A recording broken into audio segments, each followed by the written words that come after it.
Okie dokie karaoke. So we talked about the story of me giving 10 days notice instead of 14 at the country club I worked at so I could go spend some time with my father before he passed away.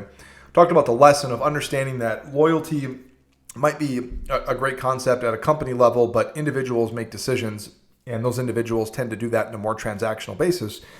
And also that loyalty is oftentimes a one-way street or a one-way usefulness street where companies will find you loyal insofar as, or will be loyal to you insofar as it's still profitable or makes sense for them. But we've seen this all the time where there's huge chunks of people that lose their jobs or get laid off or whatever.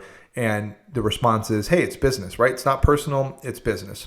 So my advice to you is to do the exact same thing. Be loyal to your God, if you have one. Be loyal to your immediate family and friends. I'm talking your spouse, your children, maybe your parents, siblings if you have them, maybe, and your closest friends who you know are there for you through thick and thin, and you don't need to see them every 2 weeks in order to keep that relationship up. Outside of that, you don't owe anyone anything, including your company that you work for, including your boss, including your coworkers. Now, as I said before, do your job, right? Give it a good effort.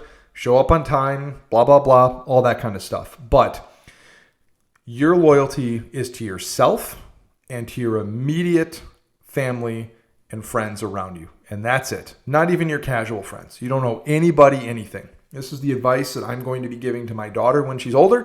The advice I would go back in time and give myself, which is don't feel any sort of guilt attachment or guilt association or anything like that, a sense of, well, I kind of need to do this. You know, the company's been there for me, whatever.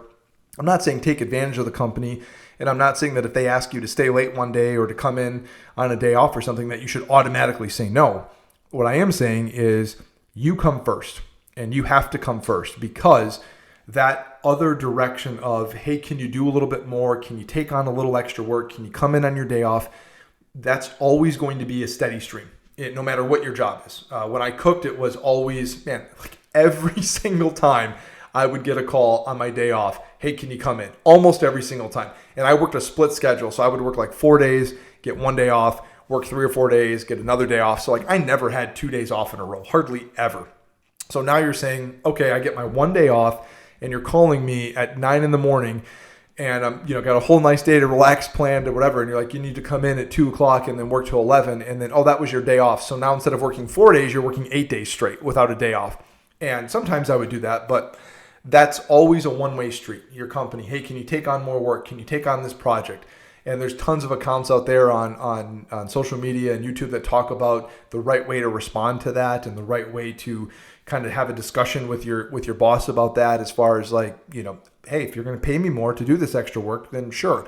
But my advice, you be loyal to yourself first, to your God, to your immediate family and friends, and that's it. You don't owe nobody nothing.